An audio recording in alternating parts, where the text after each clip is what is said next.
بسم اللہ الرحمن الرحیم نتبعہم الآخرین، ہم ان کے پیچھے دوسرے لوگوں کو پہنچائیں گے۔ آخرین بعد والے، دوسروں کو۔ ہم نے پہلے لوگوں کو ہلاک کیا، اور اب بھی جو بھی قیامت کا منکر ہے، اللہ کا منکر ہے، رسولوں کا منکر ہے، رب کے نافرمان ہیں، اللہ انہیں ہلاک فرما دے گا اور ہلاک کر کے ان سے ملا دے گا۔ ثم پھر نتبعہم الآخرین، ہم ان کے پیچھے دوسروں کو پہنچائیں گے ہلاک کر کے۔ کذالک، اسی طرح، نفعل بالمجرمین، ہم مجرموں کے ساتھ کرتے ہیں۔ نفعل بالمجرمین، جو بھی مجرم ہیں، گناہ گار ہیں، نافرمان ہیں، انہیں اس دنیا کے اندر مختصر سے وقت کے لیے ڈھیل دے دی جاتی ہے، اختیار دے دیا جاتا ہے، آسائش دے دی جاتی ہے۔ وہ آسائشوں میں گم ہو کر یہ سمجھ بیٹھتے ہیں کہ ہم ہمیشہ اس میں رہیں گے، لیکن پھر اچانک پکڑ آتی ہے اور اللہ تبارک و تعالیٰ کے عذاب میں گرفتار ہو جاتے ہیں۔ یہ قانون الہی ہے کہ جو بھی رب کی نافرمانی کرے گا، توبہ نہیں کرے گا تو ہلاک و برباد ہو جائے گا۔ کذالک، اسی طرح، نفعل بالمجرمین، ہم مجرموں کے ساتھ کرتے ہیں۔ ویل یومئذ للمکذبین، تو اس دن جھٹلانے والوں کے لیے خرابی ہے، قیامت کے دن۔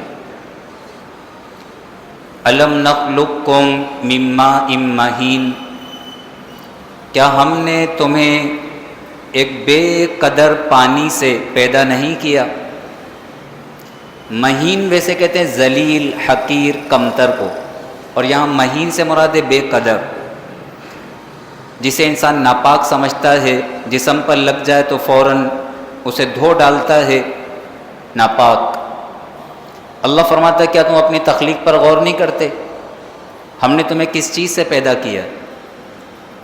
الم نخلقکم من ماء مہین، کیا ہم نے تمہیں بے قدر پانی سے پیدا نہیں کیا؟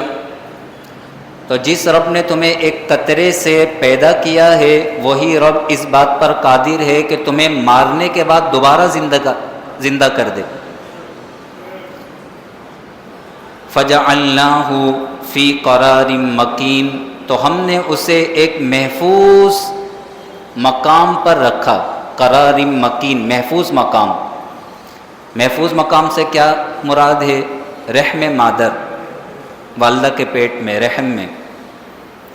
وہ پانی کا ایک قطرہ اللہ تبارک و تعالی نے رحم کے اندر رکھا۔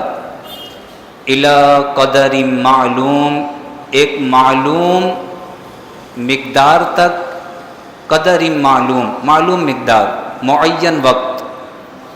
اللہ تبارک و تعالی جانتا ہے کہ کس کو ماں کے پیٹ میں کتنا عرصہ رہنا ہے۔ کسی کو 7 مہینے، کسی کو 8 مہینے، کسی کو 9 مہینے، کسی کو 9 مہینے سے زیادہ ہو جاتے ہیں، اللہ جانتا ہے۔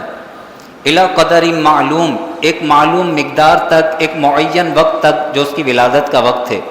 ولادت کے وقت تک انسان ماں کے پیٹ میں رہتا ہے۔ فقدرنا، تو ہم قادر ہیں۔ فقدرنا، تو ہم قادر ہیں۔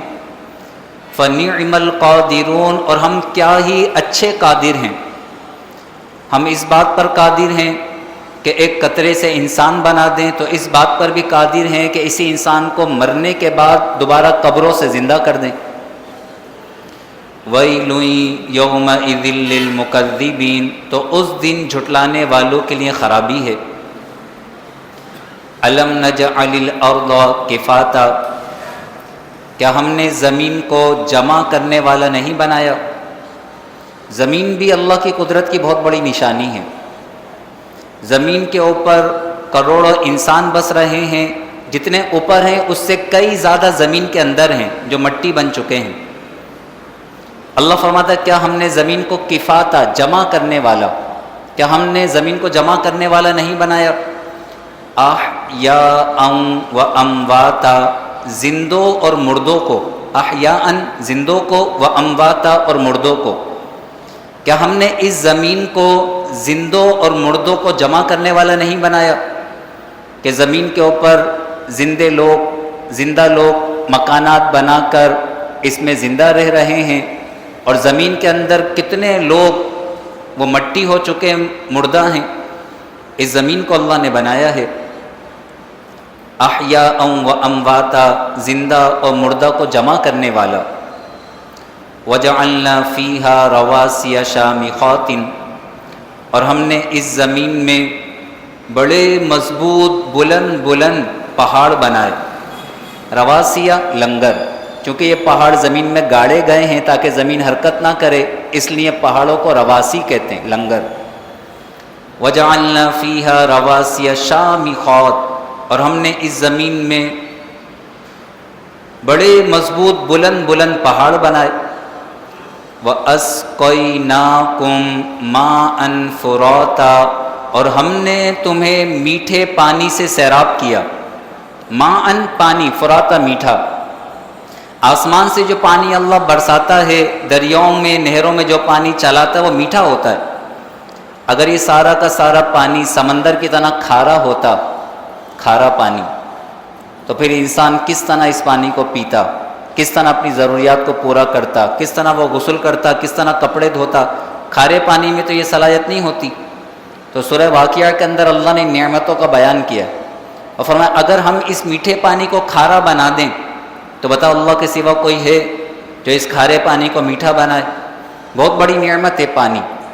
وَأَسْقَيْنَاكُمْ مَاءً فُرَاتًا، اور ہم نے تمہیں میٹھے پانی سے سیراب کیا. وَيْلٌ يَوْمَئِذٍ لِّلْمُكَذِّبِينَ، اس دن جھٹلانے والوں کے لیے خرابی ہے، جو قیامت کے منکر ہیں، اللہ کی قدرت کے منکر ہیں، رب کے نافرمان ہیں. نشانیاں دیکھنے کے باوجود یہ زمین آسمان نشانیوں سے بھرے پڑے ہیں.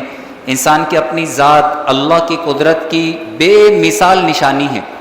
اگر انسان اپنی ذات پر ہی غور کر لے کہ کس طرح تخلیقی مراحل سے وہ گزرا ہے اور کس طرح وہ اب تک یہاں پہنچا ہے، تو یہ اس کی ذات ہی اللہ کی معرفت کی سب سے بڑی نشانی ہے.